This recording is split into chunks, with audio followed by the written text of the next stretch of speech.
This is ClueCon Weekly, the official Free Switch web show produced and broadcasted directly from Free Switch. ClueCon Weekly features live updates from the Free Switch developers and presentations from various pioneers of communications technology. ClueCon Weekly is brought to you by Free Switch Solutions, the official consulting firm of the Free Switch open source project. Get help from the experts. Visit freeswitch.com. ClueCon, the premier technology conference for telecom, WebRTC, IoT, and all things maker. ClueCon is held every year in Chicago, Illinois, and offers an all-day hackathon and 4 days of technology-rich presentations from developers around the world. Learn more at ClueCon.com or call 877-748-CLUE. All right, guys, welcome to ClueCon Weekly. Today is February the 8th, 2017, and today Mr. James Tagg will be joining us. For you guys that don't know Mr. Tagg, he's been around the industry for quite a while, was at TruePhone for a while. He's one of the founders of that company, did a lot of cool stuff with mobile phones and that kind of environment. Goes back even further than that. He was one of the original inventors of the touchscreen. So he's going to be joining us today talking about his new startup and what they're doing with AI and how the human brain works and a whole bunch of other really cool stuff. So you guys stand by for that. He'll be joining us here in just a few minutes. But now we've got Mr. West is going to be joining us. Brian's got a few things he wants to talk about. How you doing today, Brian? Doing pretty good. It's nice weather here. I think everybody else on the team has got cold weather and ice. But I had to run the air conditioner yesterday, which I would rather had the cold weather. But anyway, guys. Yeah. Well, anyway, guys, we were approached by somebody that wanted to have the Free Switch sound set recorded in Allison's voice. The entire sound set that we have right now that's recorded in Callie's voice.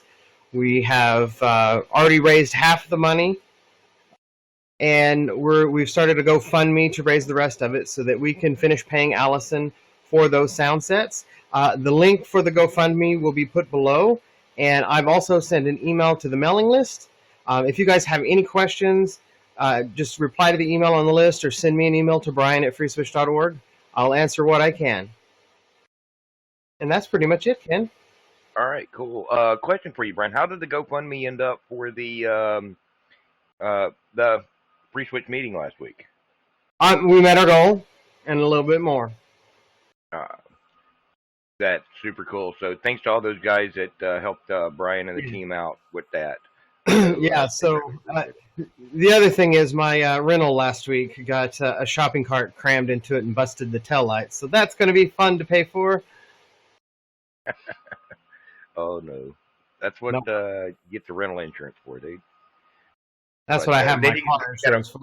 Yeah, then you got to fight with the insurance company. But, yeah, so big thanks to everybody that helped out with that GoFundMe. I know it kept those guys fed and busy all week last week. So, you know, thanks for that. Keep an eye out for other things like that on the mailing list, as Brian said.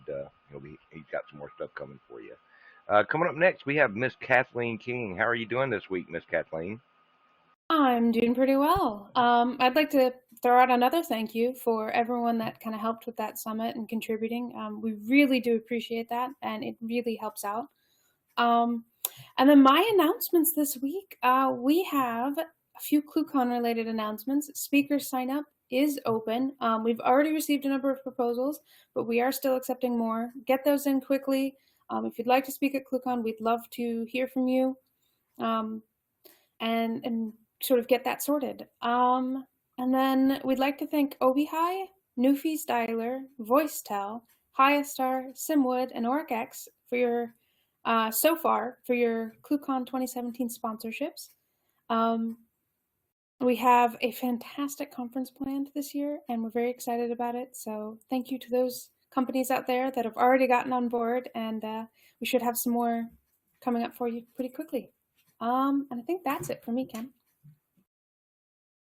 All right, cool. Thank you very much, Kathleen.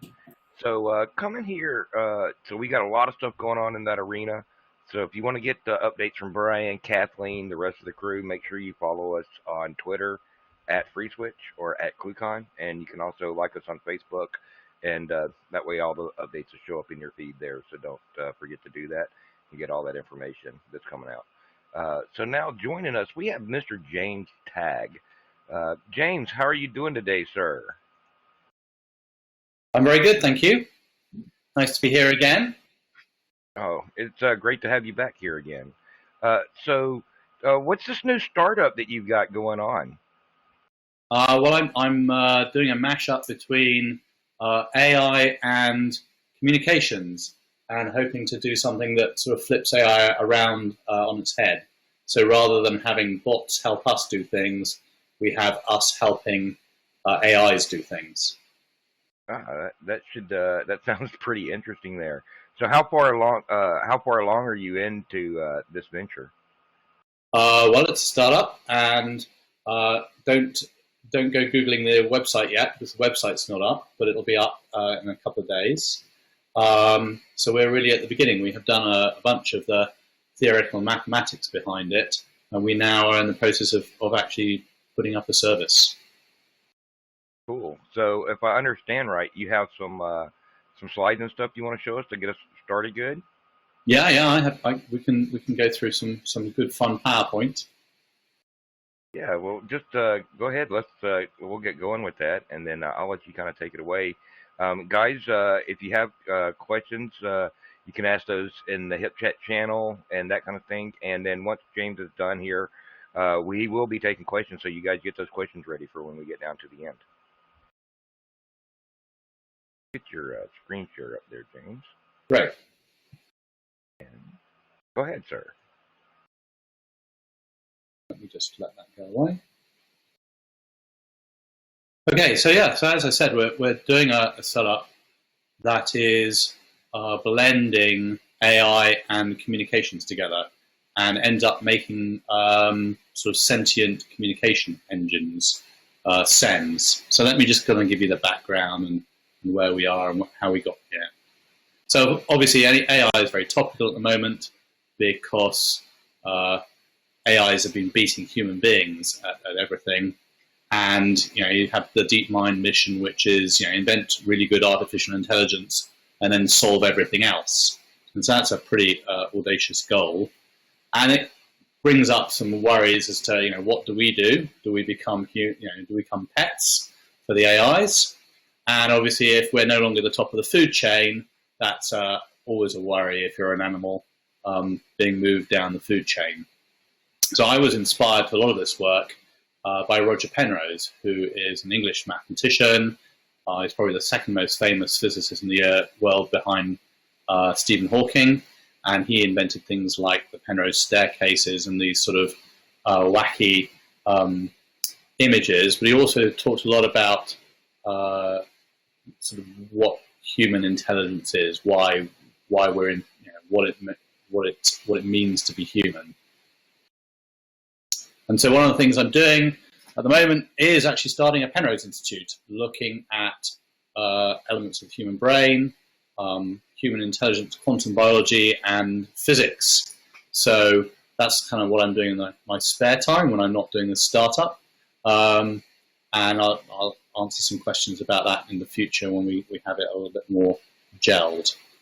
So the question really is, if you have AIs turning up in the world, what's left for humans to do? What do we end up doing? And that comes down to whether humans can do something that computers can't do.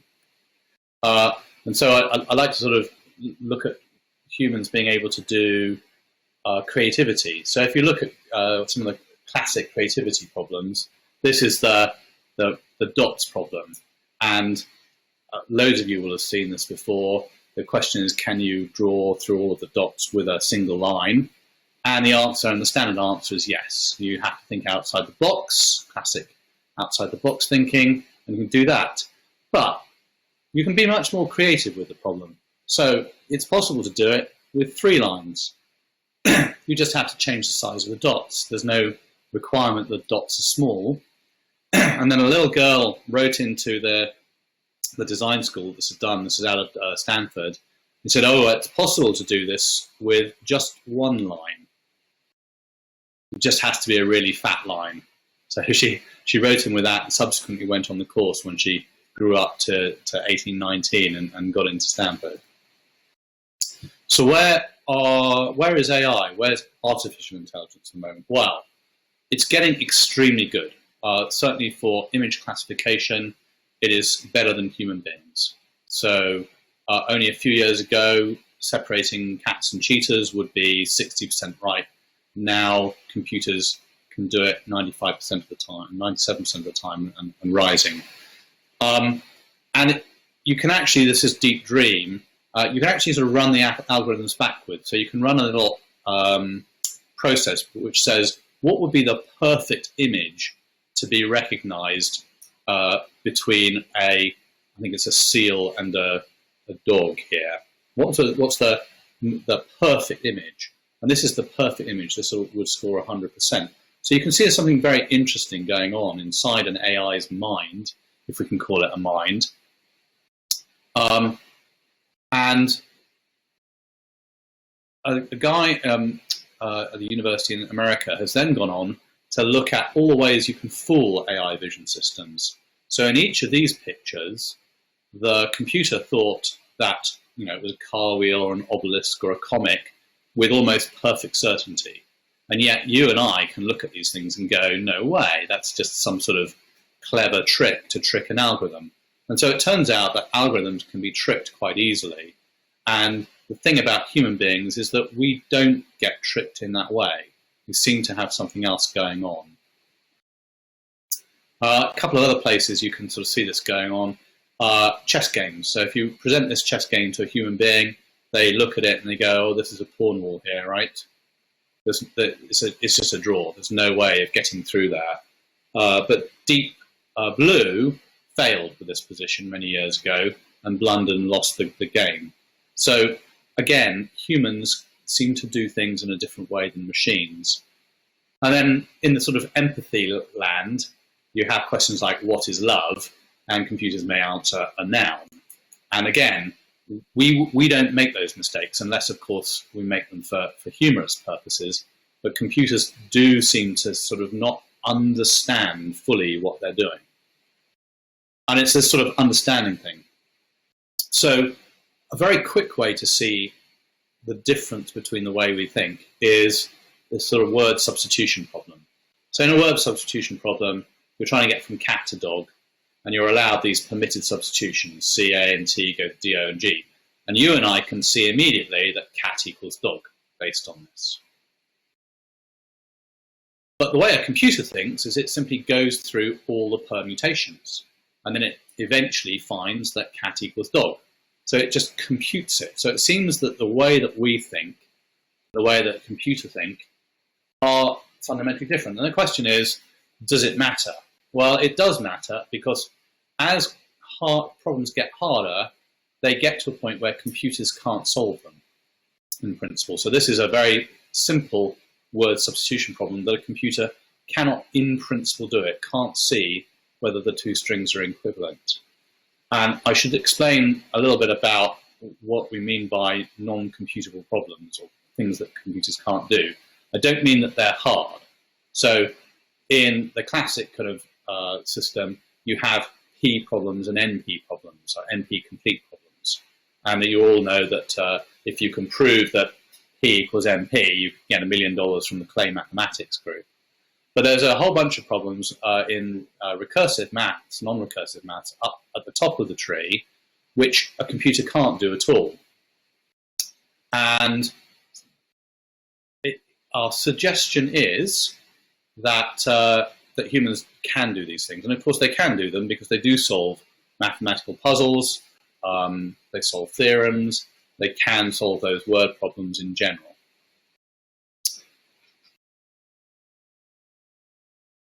So there's a little bit of mathematics just that underlies all this. So there's a chap called Hilbert, 19th century, and he said that algorithms could do everything, and then three people said that algorithms can't do everything. So Gödel, Post, and Turing. And Gödel and Post proofs are extremely complicated, but Turing is very understandable because, of course, he invented the computer in order to create the proof, and we all use computers every day and we think that we understand how they work. So what he said is that every program, every piece of algorithmic thinking, sort of standard thinking, can just be turned into a program. So this is a long multiplication, and you can lay it out on a tape, and then you can create computer programs out of this. So you could say, should I fall in love with this person, yes or no? And you can simply run your way through the sequence of steps and you'll get an answer. But there was a problem. And the problem was, what happens if the computer never answers? You're stuck in an infinite loop. And this is the halting problem. So his question was, will it halt? Will a computer always halt? Because if it won't halt, you might not get an answer. And so he came up with a very complex proof, but this is a sort of a simple diagrammatic proof that was built a few years later. And he said, well, let's imagine that there is this thing called halt, right? And it will tell me whether any arbitrary program halts. And remember, that's very useful. For example, if I said, let's run a program that steps through every possible four-color conjecture, or any, if you can create any program and say, go on until infinity and ring a bell when you answer the problem. If you can say that that program will halt, then you know it rings the bell and answers the problem, and it gives you the answer. So you know it will give you the answer. So you know what the answer is. So you could run this halt program against almost anything. Should I marry this person? Does this program halt? Yes, it halts. Great. Okay, so I've got the answer. So it would be a universal solution to everything. And what he cleverly did was he said, well, let's run halt on itself. Let's put this program, which is a slightly clever version of halt, into itself. And if you do that, it forms a paradox. It's a bit like this program is this sentence is a lie. If you put that into itself, it blows up. He said the only possible solution is that halt can't exist. So there's no universal problem solver. So do we care? Well, we do care because there are a whole bunch of problems that are definitely non-computable. And the most interesting one to programmers is Rising's theorem, which is any non-trivial feature of a computer program is non-computable. So you can't absolutely tell whether something will crash, or a variable will get declared or used, or any of these things. So all of those things. But what we would like to know, of course, is whether things like music and art are computable. So the one on the left is Aaron, that was computed. The one on the right is Monet, and obviously was drawn by a human. And we're trying to kind of separate these concepts between each other so that we can do things. Anyway, so that's theoretical background. And what I wanted to do with C-Engine is create a company around this difference.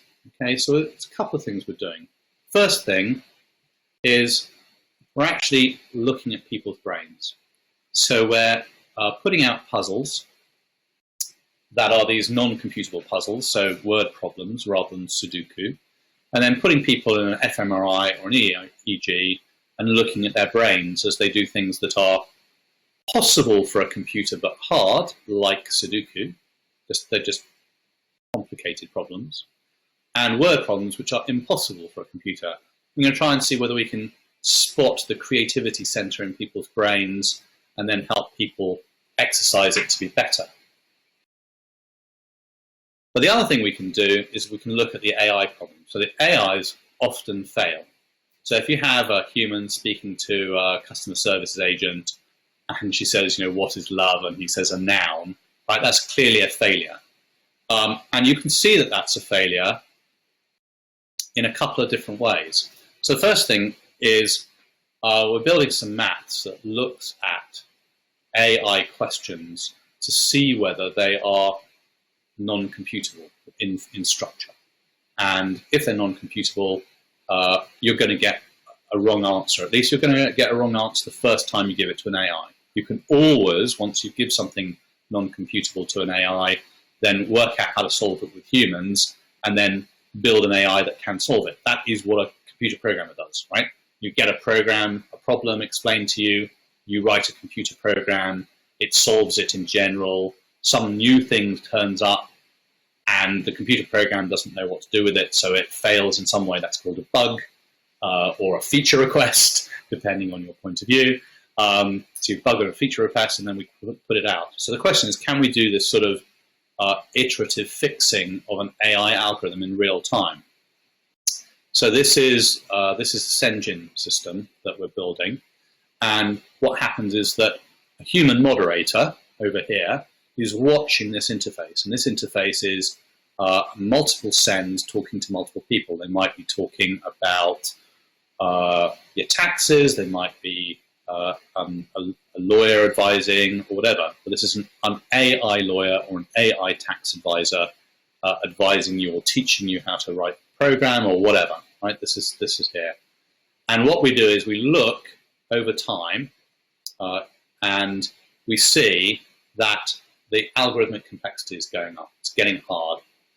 And so when it gets hard, we'll advise the human moderator to step in and start watching that conversation. And if the AI starts going wrong, the human can override the answers from the AI, including kind of stepping in like a manager would be in a customer service instance, sort of stepping in and going, no, hang on a moment, let me solve this for you.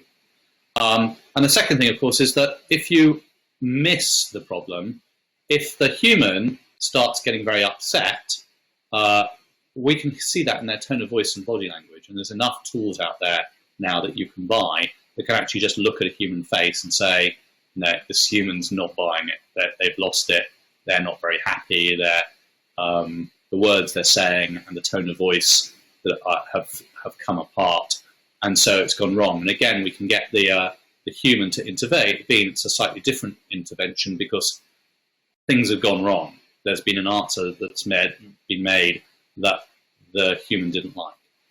So that's the sort of second thing. And the third thing, of course, if you're in a situation where you are in law or medicine, you may have to legally or ethically monitor the conversations to see what's going on to make sure that nothing is going wrong. So yeah, so that's basically how the interface works, and it uses communications to distribute this amongst a bunch of different people. So it's a sort of distributed human intervention system, and the humans can intervene either before the problem gets kind of sticky or after it gets sticky, and then they update the AI. And what happens, and of course bring in their manager if necessary. So what happens, of course, is that you're building AIs with a team of human beings, and those team of human beings are adding to the AI's skill. So we view that as a sort of an AI marketplace. So if you take all the input from the moderator, so as the moderator steps in and modifies the behavior of the AI, you mark that in a blockchain. Now I have a record of which humans added to the AI's knowledge, and therefore when an AI is working, advising you on your taxes or doing medical diagnosis, I actually have a record of which humans helped to create that AI, and therefore they can make money from that AI. So they're getting a sort of money back. So this is why I'm saying this is a big change in the way AI is built, because today the standard process for building an AI is hire 10 lawyers, bring them in, program an AI, fire the 10 lawyers, launch the AI product. And what I'm saying is that AI should be democratized so that you put up this tool that allows people to work, and then they offer their advice or whatever, the tool offers advice, and as the people correct it and monitor it and oversee it, they earn money from it. So it's just a different way of doing, completely different way of doing AI.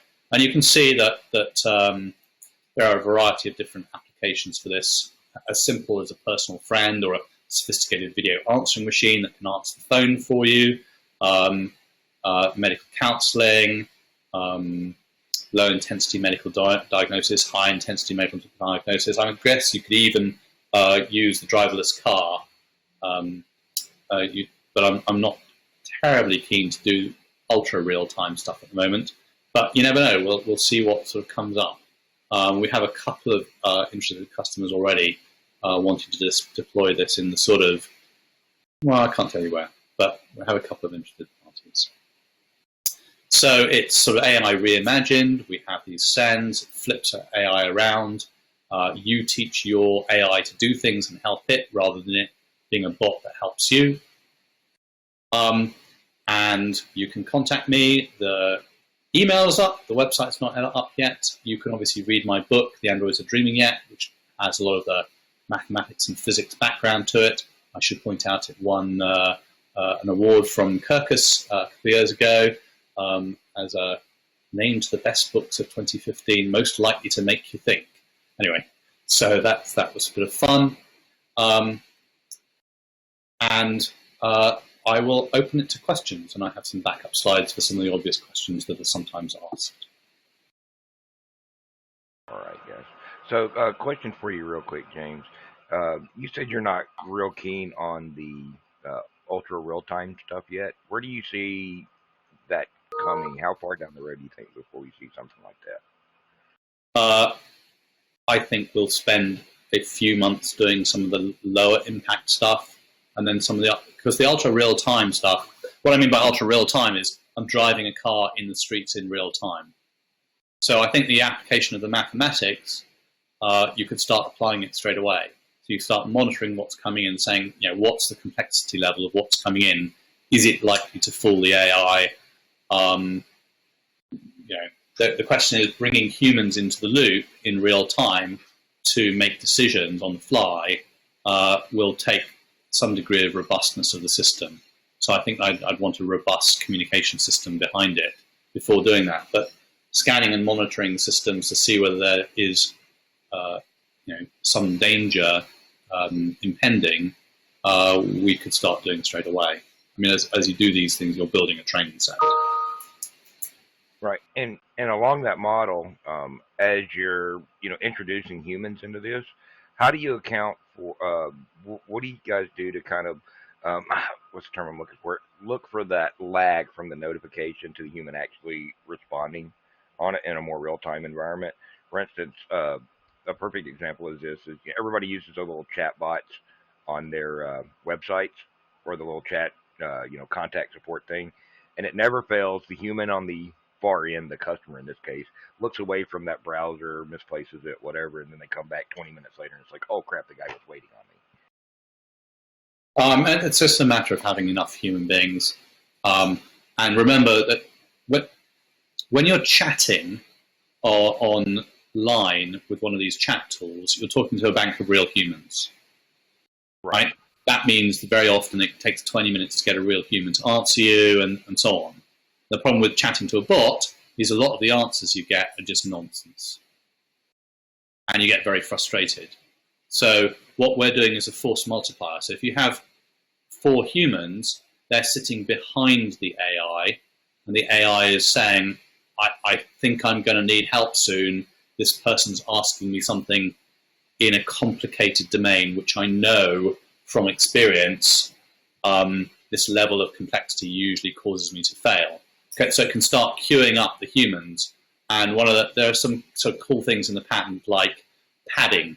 So if all the humans are busy, right, and there's the customer's starting to ask hard questions to the AI kind of bot, you can put some padding in. So you can say, well, how is the weather there? Are you having the rainstorms that we see?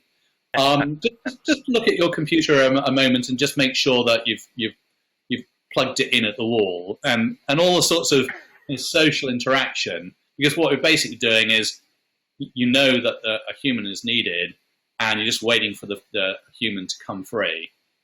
And then the other nice thing, of course, is that the humans are only needed for the bit of the thing which is complicated. Once they've got through that, they can hand it back. So the problem with when you bring a manager in or you bring someone in, once they're in forever. And it might take 30 minutes to close down the call. So that your big problem is people don't come free very often. But in this system, people come in and out of being free quite quickly. Okay, yeah, so that's actually kind of cool. And Yeah, everything. you don't need too much padding. Yeah. Wow. Yeah, so I know you guys are working on this now, and you guys are very early in the startup phase. What do you think how far out do you think before you guys are actually, starting to move, potentially customers into production? Or is it too Um, early to say at this point? it's too early to say. You know, but we're at that stealth stage where we're just sort of, well, I've just told you all about it, but we're at that stage where we're building maths and building communication stuff and plugging it together. And I know from experience that it's better to wait another month and then put out something that works well than to rush out something that then sort of dies. So, so we'll work on that. Wow, that's a pretty cool stuff there. We do. So, I mean, we're interested in people who have data sets of problems. So communications problems, where you've got a bot and you've got customers asking questions, or customers asking questions for online chat. So we're data hounds. We want that data so that we can put it through and run our algorithms on it. So in terms of getting customers who want to start looking at stuff, we'd like to do that straight away, right? So we're interested in looking at the data sets and seeing what we can see in them right now. In terms of then flipping it around and putting out a live system, that's later in the year. it's pretty cool stuff that you're working on there. So, I mean, as part of this, and we've seen other systems that measure customer frustration based on tone and that kind of stuff. Are you guys leveraging somebody else's stuff? Or are you guys? Yes, yeah. There are half a dozen systems out there that do face emotion recognition and face tracking. There's 3 or 4 pretty good multilingual systems that do tone of voice and emotion, and many of those have got 50 million conversations in them in multiple languages and a well-trained algorithm. So there's no point in duplicating that. So you guys are taking some of this other technology that's already out there that's super great. There's no need to reinvent that, and then stitching it together with your new technology, plus also some of the AI work, leveraging some of the AI work that you've already done in the past. Yes, correct. Yeah. Okay. So that's actually really cool. I like to see when people. You don't have to completely reinvent the wheel. There's a lot of wheels already out there, so reuse those. Yes, and of course, the problem always in AI is data sets. So a data set kind of trumps almost everything else. So the emotional analysis companies that are out there have years of data that they've been analyzing and building their algorithms based on. And there's no point in trying to do that. It would just take years. Cool. So, all right, now if you got questions for James, now's a good time to get them in. Actually, do you mind a question that's a little bit off topic? I don't mind. From your background, just got a question for you: resistive or capacitive touchscreens? You mean what did I invent, or what would I recommend someone use in a product that they were going to launch? Which one's better today? Capacitive is better. I'm sorry? Capacitive is better.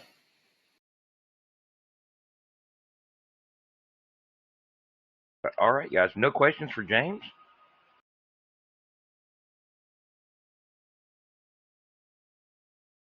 I have a question. Oh, go ahead, Kathleen. Slightly related, but mostly just ClueCon. Can we expect to see you at ClueCon? And do you think you could leverage conferences for your sort of data set needs? Okay. Yeah, I hope to be at ClueCon. Certainly on my list. And how would I leverage?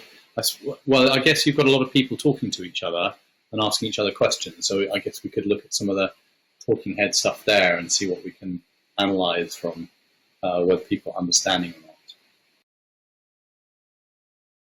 Yeah, that would be an interesting problem, I think, to see how we could collect some of that data while we're there, and then to have your AIs then turn around and analyze that, because there could be some interesting word problems, especially with the group of people, because we've got at a gathering like ClueCon, you have people from all over the world, and colloquial sayings that you may say, James, being from the UK, I wouldn't say being from America, even though we're teaching English. And you've got how do you guys deal with those problems just on that level at this point? Well, the issue is well, that's a natural language parsing problem. So you can respond to natural language and or you can get natural language in, parse it, and then respond to it. The question is, if you get natural language in where you have words that you don't understand, that's just a straight fail. So if you get words that you don't understand, you can usually work out that that's a fail, and you're going to need a human being straight away.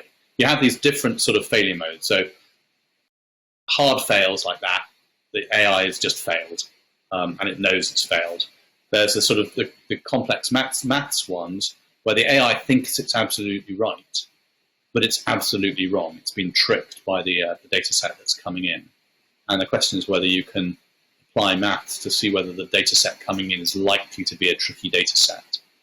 And then if all of that fails and it doesn't look tricky and the AI understood everything, it's certain it's given the right answer, but then the human being goes, no, I don't like this. This is wrong. This is useless. Then they can flag and say, help. This is making no sense. Can I have some more help here? So there's different levels at which you spot failure and you bring the AI in. And the mathematics we have is that middle one where the AI thinks it's right, but we think it's probably going to be wrong. Yeah. Now, at the current with the data sets that are out there and that you guys have access to, how good are the AIs with the natural language parsing on determining, the difference in words based on context? For instance, I may be asking, "What is love?" As in, what is the word? Is it a noun? Based on versus, your example, which is, well, it's a concept or, it's a human emotion. So how do you describe that from a computer perspective? But, just turning that around backwards. They're quite good at individual sentences and individual sort of pieces. So if you look at Watson playing Jeopardy, it beat all the human contestants. So if you say, name me the first president of the United States, name me two presidents who have the same first name, and things like that. So the natural language is very good at doing all those sorts of things. So you have Siri and Viv and various other programs that do it. They run into problems where you're asking something complex or subtle, or you're asking for a decision in the future, or things like that. Should I do this or should I do that? Is it better to do this or that? Where you have to form a view of the world, model of the world, and then look into the future and say, how would it work out if I did this? And at the moment, AIs are very bad at that. They're very bad at forming plans, making action plans, trying to get things done. That's something that really we can do. So if you're asking, we do this in medical diagnosis. So many of the things in medical diagnosis, someone comes and says, I've got a croaky voice and this, that, and the other, and you say, right, you've got a cold with 99.8% probability. But then there are all the complex tropical diseases and all the various things like that could be wrong with you. And in general, the AIs fail then because they need to make a more complex model of the various different symptoms in your body, and they need to take some tacit information about, your look of you, right? Do you look healthy? Do you look like you might be doing something stupid? There's all these things that humans take into account that allows them. So typically in medical diagnosis, the doctor is achieving 90-something%, 98% success on diagnosis, but the AI algorithms are down in the 40 to 60%. They're just getting it wrong. So, despite the fact that the doctor saw the same natural language exactly as the AI, and the AI correctly parsed all the sentences into some sort of word structure form, noun, verb, object, it understands the language, it just doesn't understand what that language implies is going on with you. Right. Well, what about where people are actually trying to trick the AI? So, for instance, is my sock in the boot? Am I referring to the footwear, or am I referring to the boot of your car. Where in Americans we wouldn't say it's in the boot. We'd say it's in the trunk of the car. So Watson's pretty good at those sorts of things because it understands that those two meanings could exist. It knows multiple languages, and then it can make a sort of an inference as to which one is which. And it turns out that natural language parsing is full of those sorts of complexity. That is the problem that you're solving. So if you built a good natural language system, in general, you can cope with those ambiguous sentence forms and work out which one is the most likely one to be correct. And then you've got things like "time flies like a banana," which is a classic kind of nonsense sentence. Okay? Does that mean time flies like a banana, like time fly? Or does it mean that a thing called a time fly, which is a special type of fly, likes eating bananas? Or is it completely meaningless? exactly, yeah. So I think those are the fun ones. I mean, the English language, we have so many words that either sound alike or spelled the same but sound different and have different meanings based on context. And I think that's where I was getting at there, and I think you answered that quite well. All right, guys. Any other questions for James here? Go ahead and unmute yourself or ask him in Hip Chat or on IRC, and we'll get him translated over here for James. Because we only get him here every so often, guys, about once a year or so. So now's the time to get those questions in. So while we're waiting on that, James, is there anything else that's like super cool that you've been working on lately you want to get a plug in for? Plugs. Well, what else am I working on? Working on some virtual reality stuff. See whether we can actually build virtual reality projectors without goggles, so that you can get sort of Star Trek holodeck experience. Doing something for a museum in Shanghai. I should point out that the Science of Consciousness conference, which I'll be speaking at, is going on in Shanghai in June. So that's very interesting. Roger Penrose will be there, and a whole bunch of interesting speakers about how the brain works and how you get Alzheimer's, whether computers and humans are the same, and so on. So that's good. I am in the process of, as I said very briefly at the beginning, starting a research institute in the States into the human brain and why we're different to computers, or to the extent that we're different to computers, and how we could work better with computers. So that answering questions like, what should I do as AIs get better and better? How will my job change? What parts of it should I do, and should I assume that will be automated away from me? How would I be better at creativity? One of the questions for China, of course, which happened today, has a very rote-based educational system. So if you want to go to a top college in China, you simply memorize millions of facts, and then you go to an exam, and you regurgitate the facts, and if you can memorize a huge number of facts, you get into that university. And that's entry to top universities. The problem with that is that doesn't necessarily pick the people who will win Nobel Prizes and invent the next Google or Facebook or whatever. So there are all sorts of interesting questions about how you should educate people, given that AIs are going to get more and more powerful. So this startup here is a way of trying to democratize some of the AI training, so that people get benefit from it on an ongoing basis, as opposed to get displaced completely. I think we'll see a bunch more interesting ways of modifying AI to help us as much as possible.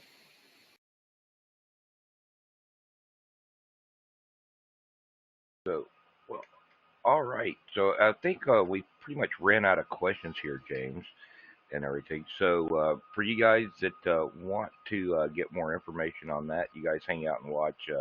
He'll be, releasing that website before long. We'll also link a few of those things below in the video there. James, when you get the holodeck working, you may have to come back on and show that technology off, because I know that's something that a lot of people are waiting on out there. They want to be able to walk in and say, computer, start Halo, and let me just walk into the room, and there it is. Yeah, it's the holy grail, definitely.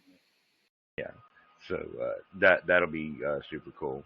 And so if you guys have more information, or you need to get more information about his company, his email address there is in the slides, and you can email James over. So check him out. He's a super cool guy. And if you're just wondering about some of the touchscreen stuff he's done, look it up. I've met James several years ago at ClueCon, and super nice guy. He's done some really cool projects. So you guys watch out. There's good things coming from him. And I believe, Miss Kathleen, I think you had a few other things that you wanted to get out there today. Yeah, I'd just like to let everybody know who's coming on next week. We've got a very special conference next week. I'm kind of excited.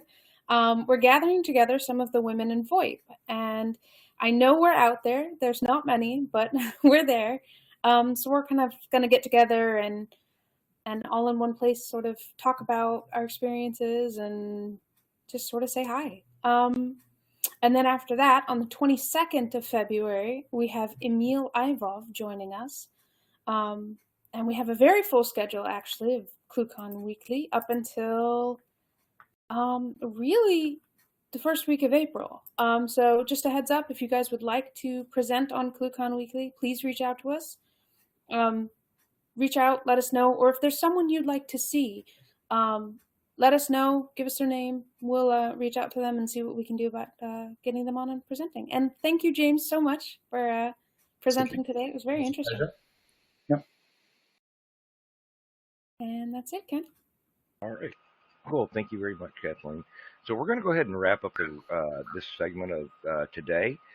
Don't forget, follow us on Facebook, like us on Twitter, or maybe I got that backwards.